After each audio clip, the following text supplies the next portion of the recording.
Okay, we'll go ahead and get started as people are still joining, but thank you everyone for coming to the technical seminar series. So this is a joint seminar series that's been put on for a couple of years by myself, Graduate Association of Physiology, GAP, as well as the associations from Pharmacology and Experimental Medicine. And the idea is kind of for students to teach other students and trainees to teach other trainees about techniques they're using in the lab, whether it be wet lab techniques or data analysis or anything in between. So it's my pleasure to introduce today Matt, who is from my lab, the Johnson lab at the LDI, and he will be continuing on a seminar he gave last year about RNA-seq analysis, and today we'll be expanding into different methods and ways we can look at joint sets in RNA-seq analysis. So with that, Matt, I'll let you take it away. Perfect. Thanks so much, Ryan, for the introduction. So yeah, hi, everyone, I'm Matt, and today we're going to be kind of continuing off from where we left off actually last April. So we're continuing the single-cell RNA-seq analysis, but now we're going to be talking more about the actual integration of multiple data sets, which is usually what a lot of us end up doing because we always work with multiple data sets. So I'm just going to share my screen and kind of give a quick little presentation of an overview of the integration processes, and then we're going to dive into some coding. So let me just share my screen. Perfect. So let me just, okay, everyone can see this presentation. Perfect. So so today we're going to be talking about making multiple data sets play nice. So quickly, an introduction to the joint single-cell RNA-seq dataset analysis. So just kind of an outline is we're going to talk quickly about why integrate single-cell RNA-seq datasets, a quick introduction into the process, and then a quick overview of the typical integration workflow, and then we're going to follow it up with a typical example, and I'll go over some kind of tricks in coding it and some reasons why we do it and some things to avoid when you're actually integrating data. So why single-cell RNA-seq integration? So one of the things that we want to do, obviously, is that we know that single-cell-seq is such an incredible platform to analyze data because we can actually look at the single-cell resolution and do clustering and gene expression profiles of a lot of different cellular identities. But what if we want to actually be able to do this where we're comparing, for example, two different populations? So in this example, we have healthy control versus disease. And we want to see if there's any kind of phenotypic differences at the single cell resolution between these clusters and between these cell types and states, disease versus health, and so forth. So over here, we kind of see this example of we can combine these two different types of groups, do our typical single cell analysis workflow and actually cluster it and identify the cell types and hopefully states.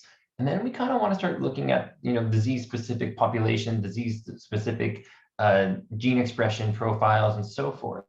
But in order to do so, we actually have to analyze and we have to align and join these data sets together in order to actually make fair comparisons. So putting this together, one of the things that we can do once we analyze it is we can ask a lot of interesting questions, such as which cell types are present in the sample? What is the cellular heterogeneity within the sample? Are there functional difference as a result of different conditions, disease, and so forth? What are the interactions happening between them? What are the interactions that are different amongst them? And obviously, one of the things we would love to discover is condition-specific cell types, interactions, and biomarkers. And of course, the most common question is what type of expression changes are happening. By the way, if anyone has any questions during the presentation, feel free to interrupt in the chat or raise your hand. Like I do not mind answering them as we go. But if you'd rather save it before we go into the coding part, I'll have a little time for questions if needed. Over here is a quick little diagram, an example of a package that you can use to kind of look at differences in terms of proportions and abundance between two conditions. And this is something that can almost only be done after integrating multiple data sets. So this is kind of like a quick overview of a very typical integration workflow. What we're looking at actually here is the one that's used by SURAT, which is, I would probably argue the most common and popular integration method, and they use a they use a certain type called CCA integration, which stands for canonical correlation analysis. So I'm just going to use this as a great example to kind of explain what's happening without obviously going into any details behind the math, because I understand a little bit of it, but I don't know how much I can really explain it properly. But if you do have questions, I can point you to amazing resources and a couple of papers that will go into the math behind it if you would like to do so. But pretty much, as I was explaining earlier, when you have multiple data sets that are sequenced separately, so for example, they have one with one that is given a certain drug and a group that's not given a certain drug, you do your single-cell RNA sequencing, you get your different count matrices, and you combine your data. And this is what can happen sometimes. This is the unaligned data set. So this can be from multiple things. This can be because of batch effects, library prepping, all kind of things. And this actually makes it quite difficult to analyze the data, because we don't know if we don't really understand like what's the difference between these two clusters. Are they unique based on a biological reason, or are they uniquely separating because of technical reason? So this makes it difficult.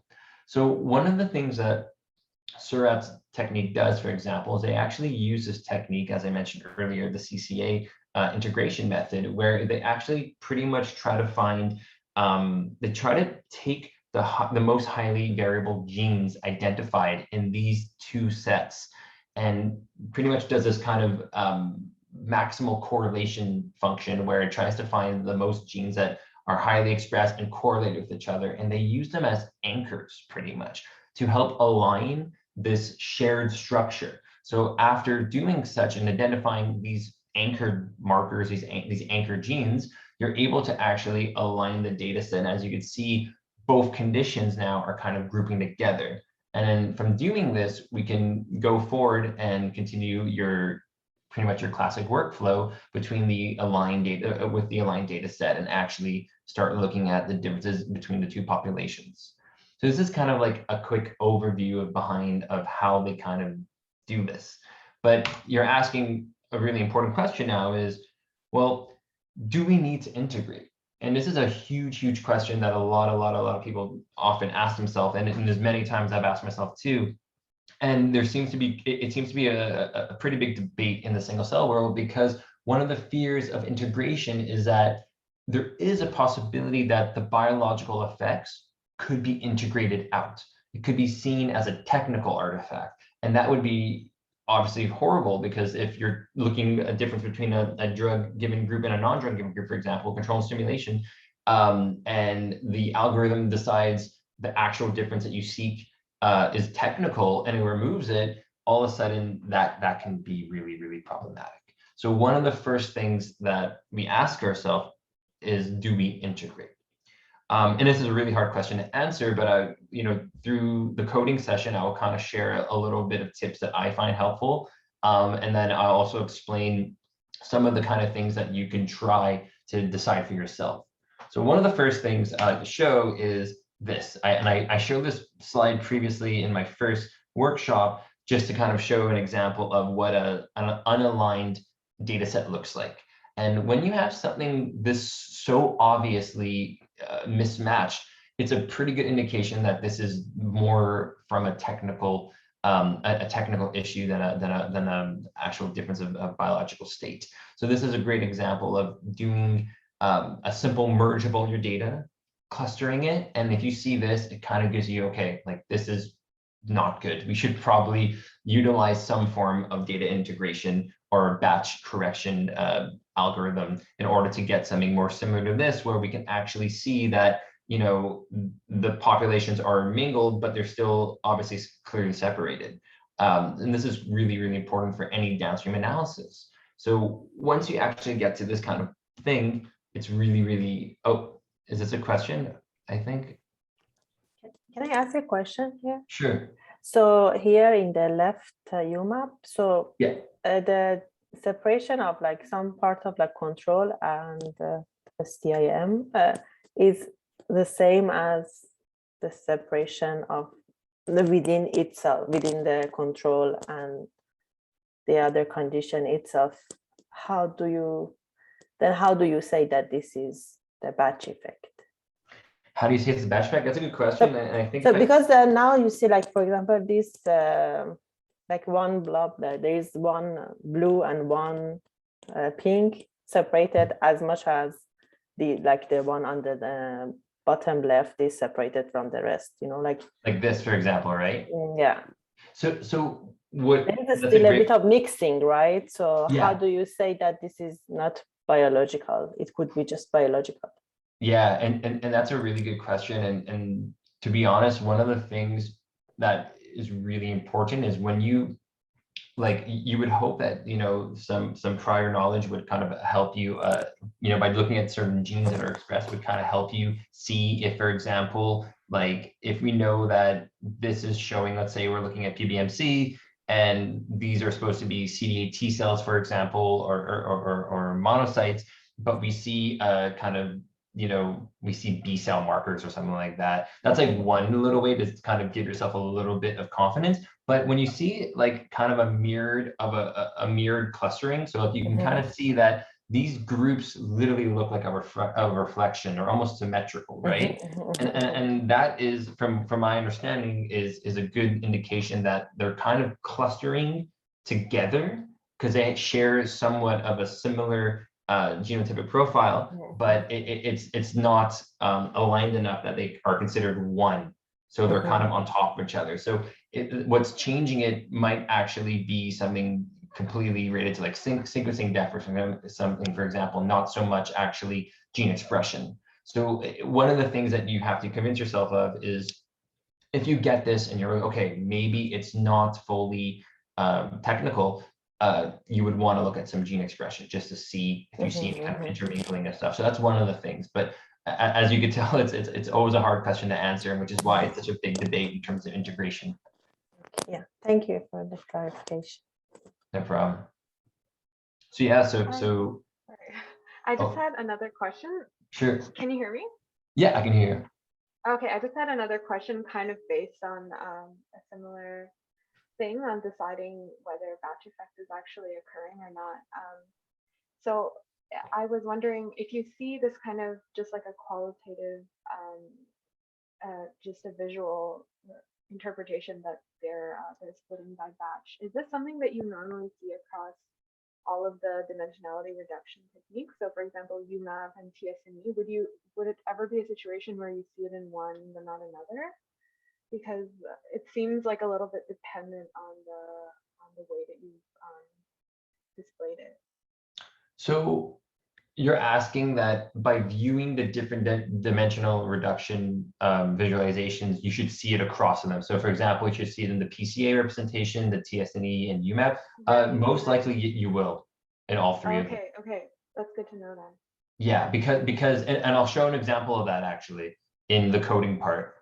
Because that's one of the things that you would want to check is you want to look at all, because when you do mention a reduction, like technically it could pick up on that and separate it. So that's one of the things that we want to look at. So when you do a PCA, you would check the first two principal components and see if we see a separation between them two. So that's a great point. And we will definitely see that as an example today. Yeah, that's good to know. And I just also wanted to ask if you know of any quantitative methods to maybe analyze this instead of just a qualitative, like a visual interpretation. I don't know. I don't know of any personally, and it's a great question because I've been looking into it myself, and it seems like there is, again, like as a lot of people have been discussing, you know, whether to integrate or not, it seems like there is not really I'm sure there's some that I'm not fully aware of, but for now what I rely on is just kind of looking at it visually and then doing some kind of gene expression, like a quick gene expression to check if certain clusters are, you know, multiple different cellular types. So if that's happening, for example, if this cluster was showing markers of B cells and T cells, then I would most likely be like, okay, like this is not correct. So I would kind of look at that as an additional thing. Okay, that's good to know. Thanks. No problem. So yeah, so as we could see, you know, again, moving forward, what's really helpful about avoiding a situation like this and having a more jointly, pretty much a joint data set is that we can kind of do our typical downstream analysis after. So for an example, is one of the things we want to do is identify conserved cell types. So when you have an integrated data set, you can actually kind of look between both groups. So for example, we're only looking at control and stimulated, but from there we can do a joint, like pretty much differential gene expression analysis, and use that information to translate to something like this, which is pretty much the same data set, but now we're able to identify each individual cluster. Whereas you could see with something like this, that would be quite difficult to do because the clusters are different, and we may get pretty much a wrong reading of certain genes that we would use the canonical genes to actually identify the cell type markers. And also moving forward, again, if you want to look at differentially expressed genes across conditions, you may not get a proper representation. You may not actually be able to see such a clear separation between the two groups. So this data set that I'm showing is the one that SURAT gives. I believe they have a couple of data sets that you can download and go through the techniques with to get comfortable with the code. And this one is such a great example because it's such an obvious difference between control and the stimulated groups that when you use something like this, for example, for this marker, we can clearly see that there is a difference between them. And I think that's a great way to kind of highlight it. And again, also, if these two weren't jointly aligned, we may not be able to see such a clear difference between the two groups. And especially if we're looking at something like this, for example, where we're looking at CD4 naive T cells, and we have, all these represent genes, and we're looking at a difference in expression between the stimulated and the control. And we can, we want to know that, okay, this one, for example, seems to be like upregulated in the stimulated set and so forth. But if we don't have a joint analysis, it's really, really, really, really hard to actually do this and feel confident in your results. So one of the things, again, is that even if you need to integrate your data to kind of overcome batch effects, there could also be issues with that. And as everyone who, the more and more you use single cell tools, you're going to realize that there's so many different algorithms, there's so many different packages, there's so many different ways to accomplish this.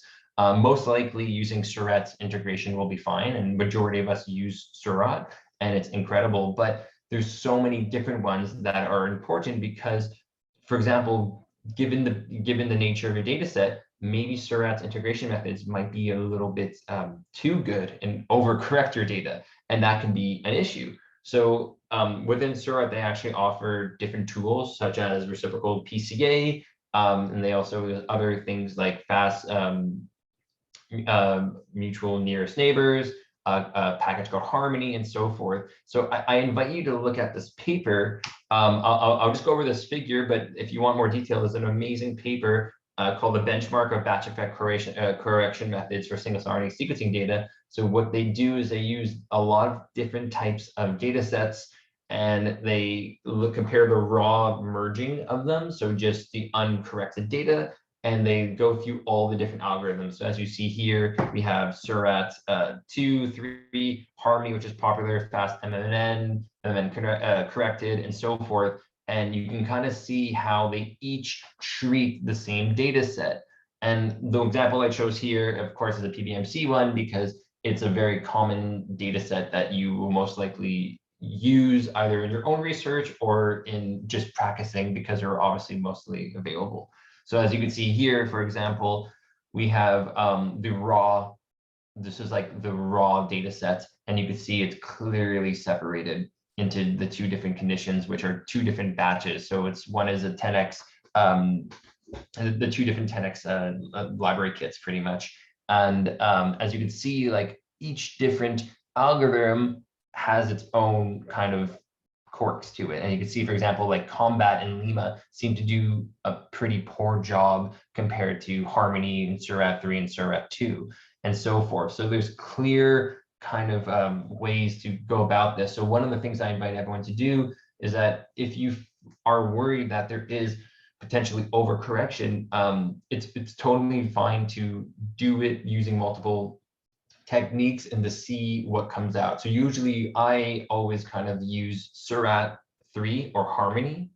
I find these two are quite robust and they're quite good. So I always kind of look at that and see if they come to the same conclusions. And what I mean by same conclusions, I mean that I run both, then I cluster them and I see if I kind of get the same clusters and some of the same gene expression between them. And usually they're quite similar. So that's a very promising for me. And if you want, you can also do multiple ones. So that's a very useful tool to have, is to know that there's multiple ways of doing this integration. So one of the other things that we won't cover today, but I want to mention, is that if you have a data set where there's multiple replicates available, you can actually kind of perform a pseudo-bulk analysis and use DSeq2. So this would be different in the sense where you're not so much relying on integration methods. Like you would integrate your data or you would merge them. And if you have batch effects that are too crazy, you would just rely on integration data. But for the downstream analysis for gene expression, instead of using the common tools and methods within SURAT, like find markers or final markers and so forth, you will actually be able to condense and aggregate your data amongst the different replicates that you would have, and use a suitable bulk technique like DSeq2.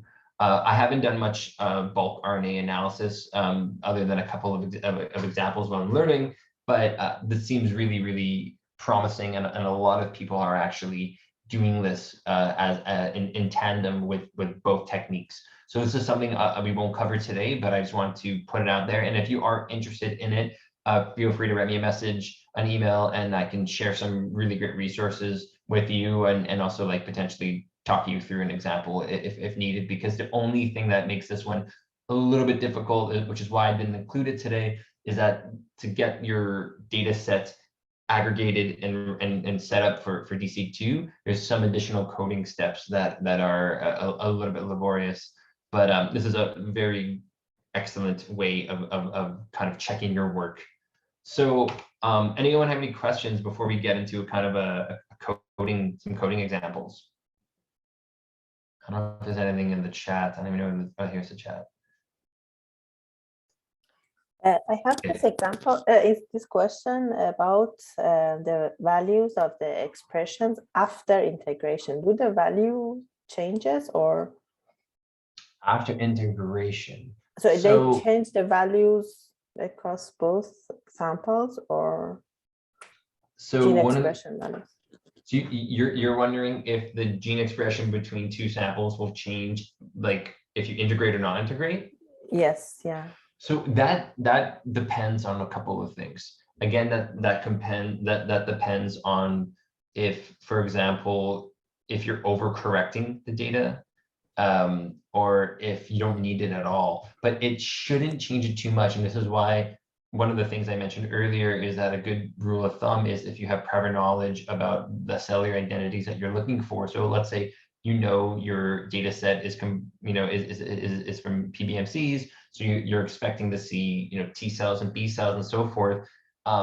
Looking at the gene expression of canonical markers like that, you should see somewhat of kind of unified expression. But if, for example, that in the, let's say your second data set is been treated with something that depletes expression of B cell proteins or something like that, you should be able to see that within the integrated or the not integrated one. If you don't see it in the integrated one, then chances are you're overcorrecting, or your batch effect correction from the integration process is actually removing the biological differences. So that's why it's really, I can't stress it enough, it's so good to just double check these couple of things, because it's super important, because every data set's so different and there's so many differences that there's not one tool that treats them all, unfortunately. So that's one of the things I would definitely check out. I hope this answers your question. I didn't go off on too much of a tangent. No, that's good. Thanks. Yeah. Perfect. So any more questions before I move to some coding stuff. Okay, perfect. So let me just get out of this and go into my art. Okay, so can everyone see this, by the way? Like, is it like too small? Like, should I zoom in a bit? I can zoom in a little bit, but then we don't really see the plots. And now I can't unzoom. Oh, this is a bit of a disaster. Can you Sorry. just increase the font size maybe?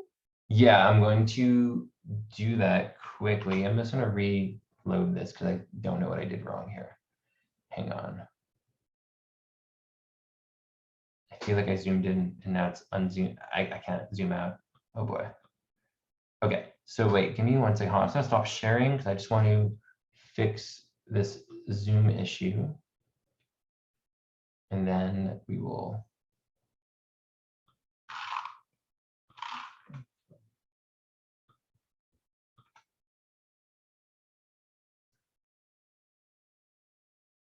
Trying to figure out how to make the font a bit bigger within R without zooming in everything, but seems like I can't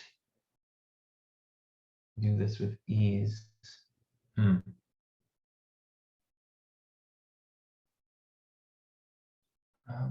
View code. Okay, I apologize. I cannot make the font bigger, but if you have any questions, and you can't see something, we'll get around it, no problem. Okay, so is this like really horrible, or can you kind of still see some of it? It's okay because I have a big screen that I don't know about. Okay, I hope people could see it a bit. I apologize. I don't know why it won't let me enlarge the actual font. But so moving forward, and if you have any questions, again, please just stop me in the middle of it. You could see that I ran some of the code previously just because integrating data could take some time, even with this toy dataset example. But if you wanted to follow along with this at home, or you wanted to try this out later, what you can do is if you go on the SURAT website and look at the introduction to integration, I'm pretty much following that, except I'm doing a couple additional things to show some additional tricks and tips. And the data set comes from them. So you can just kind of download it, the data set, and use it. So one of the things that most of the time, there's two things that's going to happen. When you get a data set that's already been processed for you, it might come packaged in a thing where you have to kind of split it based on whatever condition you like. So for example, our data set has two conditions that we want to compare. We have a stim and a control. So what you would do, SURAT has a great function called split object, where I can split the object based on control or stim. So I'll give you an example and show you what it kind of looks like. But here's a merged one. So this is the data set fully merged, not integrated. And as you can see, I have in in the metadata, I have this column called stim. So I can use this split object function to break it apart into two different SURAT objects, or if you will, two different data sets. So that's what I'm doing here. I'm splitting them into pretty much an array.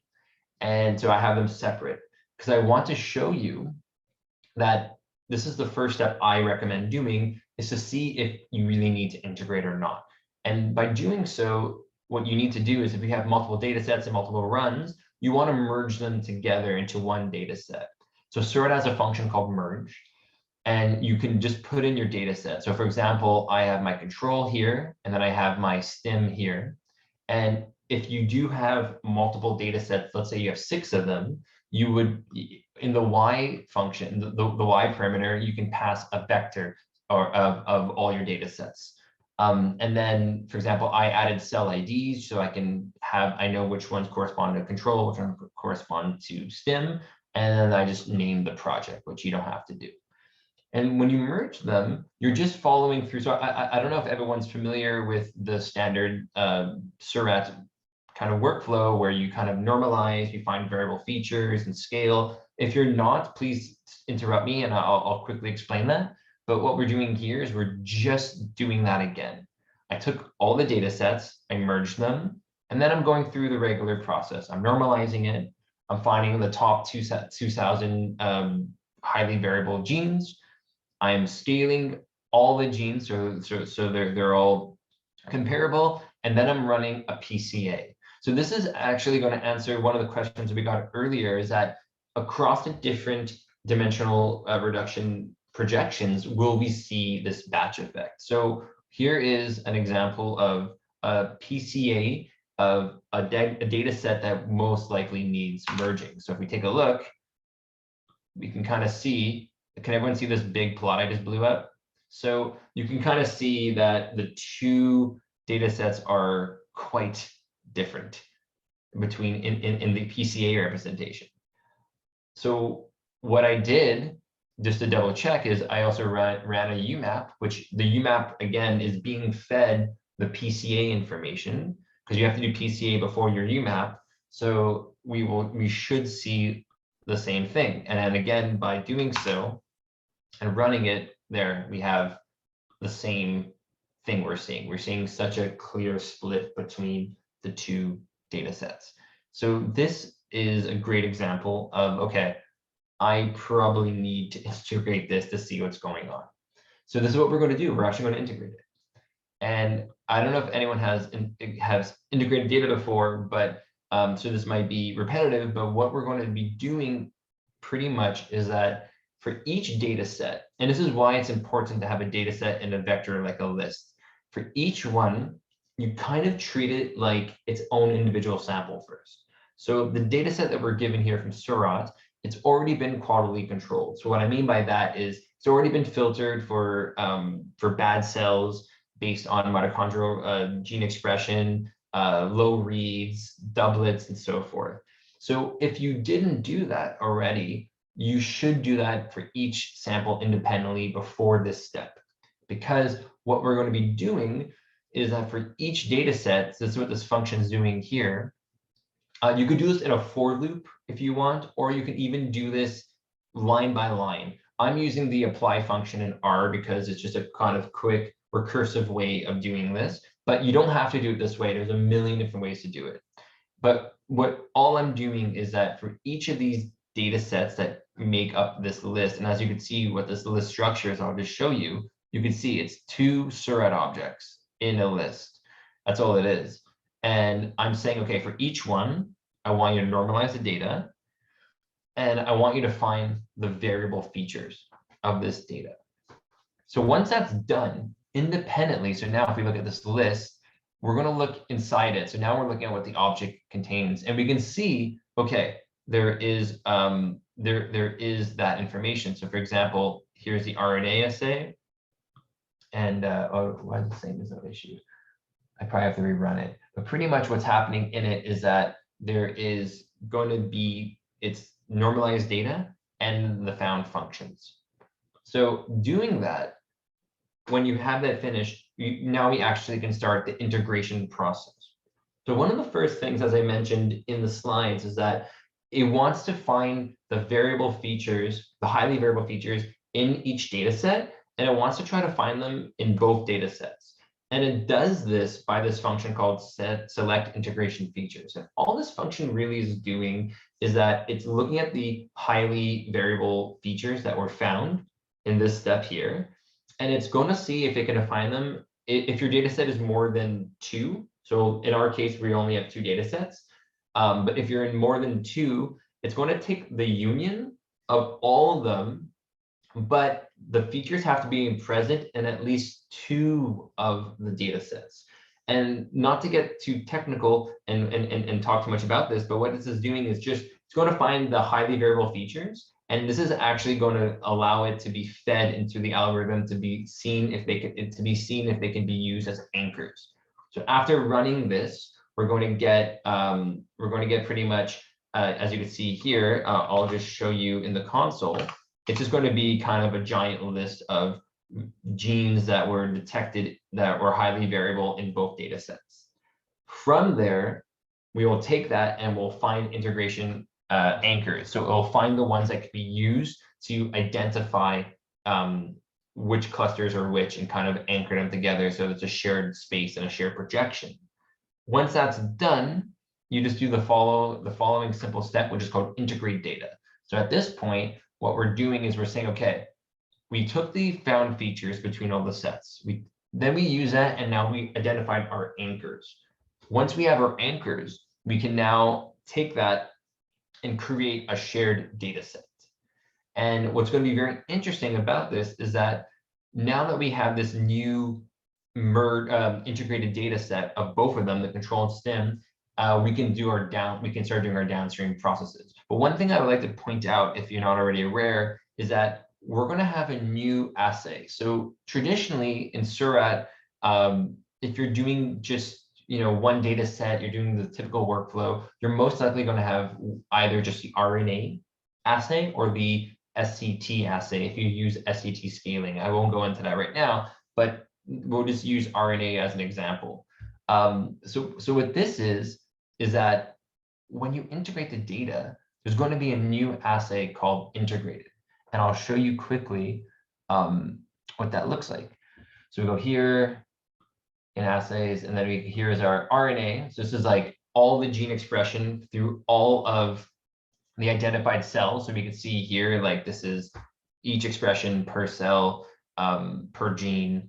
And then if you look at integrated, you can see off the bat, the numbers are small. So here we have 14,000 something genes of 14,000 of cells, but here now we only have 2,000. So if you remember, it's because of this, right? We only wanted to use the 2,000 most highly variable genes in order to build our integration model. So the integrated data is only going to have 2,000 of that.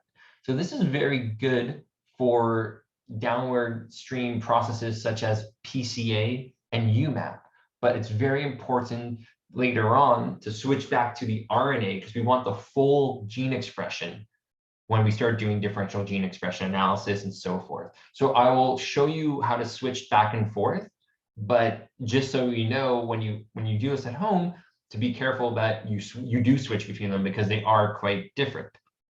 So now, can I add something? Sorry. Yeah, sure. So I'm a bit confused because you get also 2,000 features after doing. So is it? So it's the same list at the end, right? Yes. Like what does it do at the top to find highly variable? This features? one here? Yes. So you get 2,000 features here, and then when you want to do this step of integration, select integration features. Yeah. It's so also 2,000. So is it? So it's the same list at the end, right? It's almost the same list, depending on how many data sets, but what it is that they do sometimes a union or an intersection. So for example, let's say I had 2 data sets where like I had a lot of highly variable genes that are not found in the first set, like completely. Let's just say it's a completely different thing. It will find as many as it can, but it will take kind of a union of the most from set A and the most of set B and join them together, but it's still going to be only 2,000. You can make it 3,000 or 4,000 if you like, but 2,000 is recommended because it helps speed up processes on like UMAP and PCA because you should only be using the most highly variable genes for dimensional analysis, but the set should be somewhat similar. I've checked actually, and on my own data set, where I saved each variable features, each 2,000 from my 6, and I have found differences where in 2 data sets, for example, I had a bunch of these genes that were considered highly variable that were not present in the other ones. So when I integrated and created this feature, it took both into consideration. So it could be somewhat of a different list. And I also missed this piece of information that how do you get from features to anchors? What's the features and anchors? So all it is once you identify your features, you save it as something called features, let's say, and then you run this function called find integration anchors. Okay, and what does this function do? I didn't get it. So this function is actually doing it's taking the highly variable features, and now it's doing that thing I mentioned in the presentation, the correlation, canonical coordination analysis. So at this point, this is actually creating the anchor point. So what it's doing actually here, I'll just show you, it is doing, it's doing this part. So it's trying to find this kind of shared alignment now between it. There's a way better example that I'm giving in this paper, and I highly suggest reading it. This is from out of the Satija lab, so the people behind SURAT, that explains like the mathematical breakdown of each part. But pretty much this is what it's doing, and then the integrate data takes all the different takes all the anchors found in each data set and kind of like squishes them together into your joint analysis. So that's what we get at this point over here. And that's why at the end, we end up with this new assay called integrated, which is the representation of the genes that actually align the data set. And then from there, that's when we use this assay, which again is composed of the 2000 features, which also make up our anchors. This is where we do scale data, run PCA, run UMAP, and then your find neighbors, find clusters. So this is all stuff that we've seen before in your traditional downstream analysis of single cell data. Now the difference is that because we use this integrated assay, we can hope that we actually see a difference in terms of this. Instead of this, we should see it more aligned. So now, for example, we can see that it's actually, okay, well, there's all these names here. I apologize. I can change this back to the stimulated, but we can see now. So for example, here, we can see that they're merged together pretty well. And this is like, we would feel, we most likely seeing something like this, we can feel a little bit confident that this seems like it's a pretty good analysis. And you can see that there is certain sections that seem to be more clustered together of one data set or another. But that's fine, because that could be expected, because these could all these individual dots are cells that could be sharing a very, particular gene expression profile that will make them kind of all cluster together, but it's still within this cluster, whatever we define as cluster later on. So this is giving us confidence that our integration did the right job so far. But again, I encourage everyone, if you're unsure, try different things, try different processes. Don't just use SURAT, try Harmony, try Fast MMN. And they're all in the same ecosystem, so they're all interchangeable and easy to use, and they're all aware of each other. So it's really nice that you can be able to switch back and forth with ease to see how they are. So moving forward, now we can kind of take a look and see one of the downstream analysis. One thing I want to point out is that this is a really useful function called group.by. And when I'm sure you may have seen it already, but when you start doing multiple data sets, this is really useful. And what it does is it allows the data to be organized based on the metadata. So for example, if we go back to our metadata of our integrated data set, so I'm going to click here. So again, if you're confused about how to get the metadata, I will just show that. So you find your SURAT object, you click here, and then you have your metadata tab, and you're going to click this script right here, and it's going to open it up as a data frame. And this is the metadata.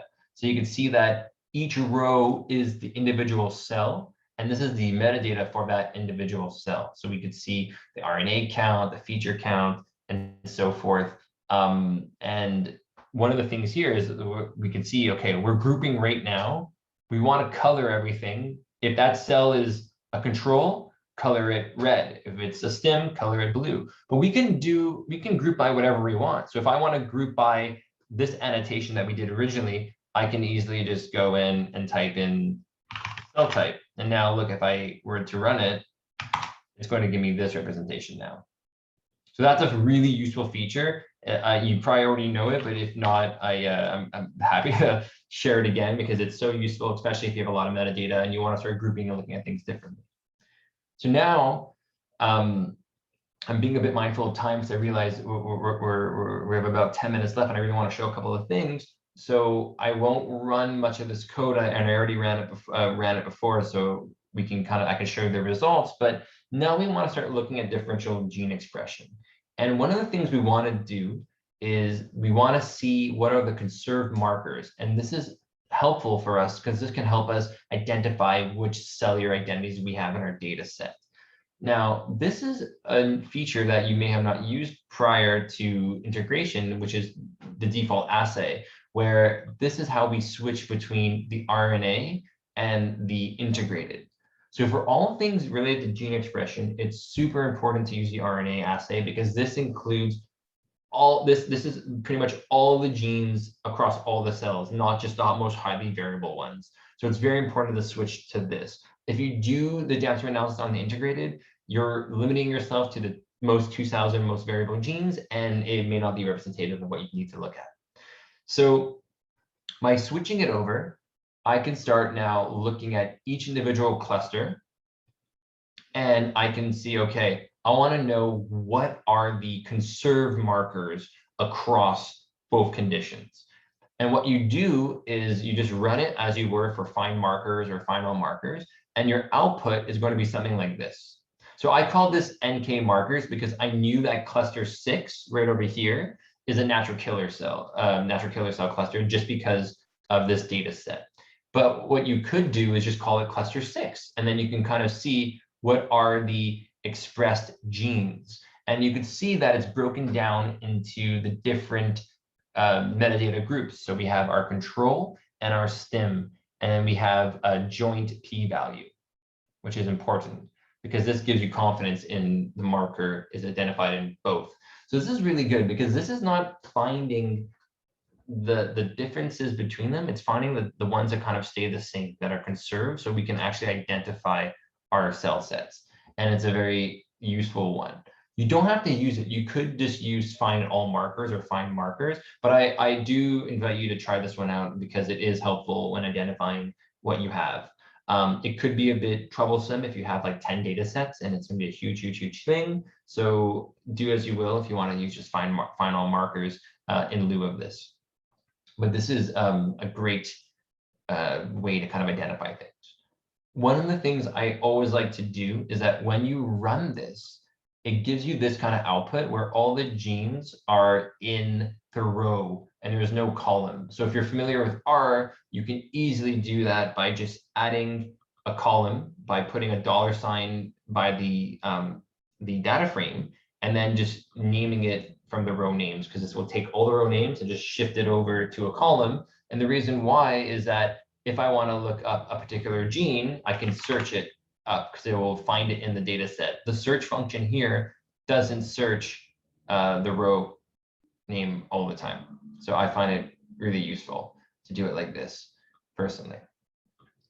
So now moving forward, one of the really cool things that we see is that you identify a couple of genes and then we want to do a feature plot. What a feature plot is just taking the gene expression and looking at it and seeing how it looks like across the different the different clusters. So now we can kind of see, okay, like this, for example, is probably T cells and so forth, and now we can further identify it. But what is really interesting, again, is using this function split by. So split by is similar to group by in the sense that we're going to use information from our metadata, but instead of using it to group the cells, we're actually using it to split the cells so we can see them separately. So I'll give you an example. I want to look at now these 4 markers, and I want to see them just in the control and just in the stimulated, because I want to see if I see a difference. So if I run it, I'm going to get something like this. So not that different. It seems like a CD62L cell is a bit more expressed in the stimulated population than the control and so forth. But this is just kind of one of the things that you can do when you have multiple data sets. So the split by function is really useful. Moving forward, so again, I'm just going to skip this. This is just how you rename your clusters from, instead of being represented by numbers, you can represent them by actual the cell ID that we identified using the find conserved marker. So this is completely identical to the typical downstream application. But one of the things now that is super, super cool, again, is we could look at anything we want in terms of gene expression by split by function. So using the split by function in STEM, we can do that. So as we saw it here, we're going to see it now in a dot plot. So again, we look at these genes that I marked, and now I can kind of take a look and see that everything is split by, is being split by stem and control, stem and control, stem and control. So I can see a difference in terms of representation like this. This is a good way to kind of look at the conserved markers. So this is what I'm demonstrating here. For example, CD3D in my data set, I know I'm not doing anything to that expression, so it should be relatively the same between both groups. So this is just me kind of visualizing this for you. But it's really, this is also a really helpful tool when you're actually trying to look at differences between them. If you identified certain genes that are more upregulated or highly expressed in one group or another, this is a really nice way to kind of present this instead of, for example, the feature plot, which we saw earlier, or later on, I'll show you a quick heat map. So one of the things that I would like to show too is that if you want to just kind of look at certain markers that are enriched between them before doing a differential gene expression, so before actually testing if they're significant or not, we just want to see what genes look more upregulated. One of the really cool things that we can do is that we can actually subset a certain type. So for example, right now, I want to just look at CD4 naive T cells. So I use the subset function from SURAT, and then I break it down into its own, pretty much into its own thing. And now this object is just the SURAT object that is only made of CD4 cells from both groups, control and stimulated. And one of the things I'm going to do is that I can, remember how when I said group by, I can say each cell, I want you to identify yourself by a group, so control or stimulated. So this is what I'm doing now, but I'm setting it permanently. I'm saying, okay, I want your identities to be dictated by stem.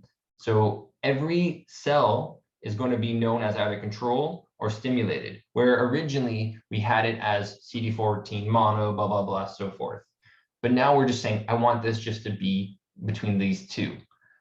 So by doing that, I can actually now take an average. So this is really cool. This kind of does like a PseudoBulk. It's going to take for all the cells, it's going to take an average per gene.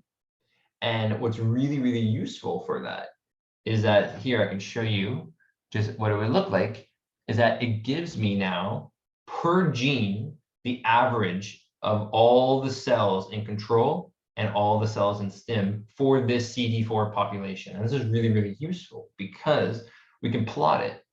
And what we could do is we could do a plot like this. So I'll just show you. So we could do a basic scatter plot where we get something like this. So now what we're looking at is we see that on the left, we have the expression of stem. And then on the right, we have the average expression of control. But this is not really helpful because we don't know what these dots are. But we do know that they're genes, but we really don't know what they are. What's really, really nice about SURAT is that the integration with other things in the R universe, for example, Plotly. So we can actually make this an interactive plot where we can see what they are just by putting our mouse over it. So this is called the hover locator function, and it's really helpful in joint integration analysis. And I really highly recommend everyone uses it because I can take this average T cell information and I can put it in this function called information. This tells the function, I want you to get everything from this data set. So it's pretty much taking all this and it's going to tell me where it is on the scatter plot. So now when I run it, I get something like this. It might be a little bit slow. I apologize, there's a lot of plots. There we go. So now with my cursor, we see it's interactive. I can put my cursor over it, and now it's going to tell me, okay, this gene here, this is ISG15. And I can see it's expressed, average expression is 4 compared to 1 in the control. and I can go here. Okay, this is IFI 6. This is ISG 20. So now I'm identifying a couple of little ones, and I can say, okay, now I want to label that. So what I'm going to do is I have this plot here. I have this genes to label vector I'm going to make, and I'm just going to make it. And then I'm going to use this SURAT feature called label points, where I put the plot in, and then I'm going to put the points. And then I go like this, and voila, they're labeled now. So now I can actually identify it, and I can share it and say, okay, these two are the ones I found that are most highly upregulated in the CD4 naive T cells in the STIM cohort. So this is a really, really useful function that I wanted to share that is really great when you do integration. And then, of course, we could look at it on a feature plot. We identified those two. And now I can see, oh my God, you know, like, wow, what a difference we can see it. So those two I found in the CD4 actually see it quite changed a lot in other populations. So this is something that's really interesting, that tool you can use in integration. I see that we're almost running out of time, but this is pretty much majority what I want to show you. I just want to show one last thing before, actually, maybe I should take some questions. Does anyone have any questions or up to now? You said this ISG, was it 15 that was Yeah. upregulated, but it is in both, no? It but is in the fit, yeah. Yeah, so the gene is expressed in both, right? In control and Yeah. stim, but we see that it has a higher expression in the in the cells that are stimulated versus the cells that are in control. And we can only do this because they're integrated. Yeah, and then in the feature plot you showed. In the feature plot, I looked at it and I saw that, for example, here IFI 6, it's in every one. I was looking at it only for CD4 naive, but I wanted to see it on all of them, hoping that, you know, that I think the CD4 naive is right over here, but I see that it's upregulated everywhere. Okay, I understood. Thanks. Yeah, no worries. So one of the things I just kind of want to quickly show is that if I wanted to, for example, look now and see what are the other genes that are highly expressed, and I want to look at the p-values and run different gene expression analysis, I can do that with the find markers. But the only difference is that I'm using that group by again. And I'm saying, okay, I want you to group by STIM. So now the idents, instead of being CD4 versus all other clusters, I could say, okay, I want to look at all the controls, all the STIMs, because I'm grouping by the STIM metadata, and I'm choosing the subset ident CD8T. I put that because I was playing around earlier and I put, you know, CD8T, but I could technically put the naive one, which I did over here, right? The CD4 naive T cells.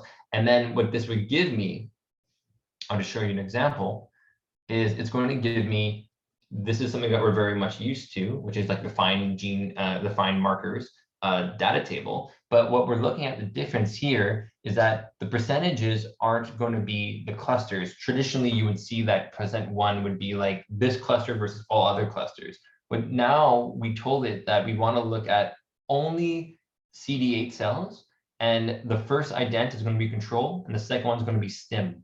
So this is what we're seeing right now. So we could see, for example, this is in the control, only makes up 10% of all CD8 cells. But in the STIM, it makes up 95% of all its CD8 cells. And the log fold change difference is that it's downregulated in the control by -4. Or you could say that it's upregulated in the STIM by 4. So this is, again, one of the ways to kind of look at the differential expression genes between the two. And it's only really possible once they're integrated. Or if you don't integrate, because you don't need to, you have to use the metadata stuff, which is using group by. I apologize. I realize it's 1 o'clock and I kind of went over a little bit, but I'll stop here. If anyone has any questions, I'll be more than happy to answer.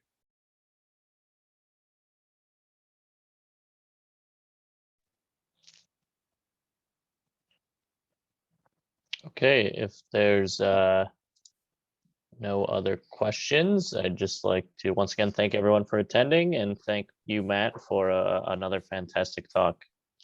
Thank you. And as I said, this has been recorded, so this can be given and rewatched if needed, or for those, if you have anyone you know who is in attendance who would like to watch, look for it to be posted on the XMed website.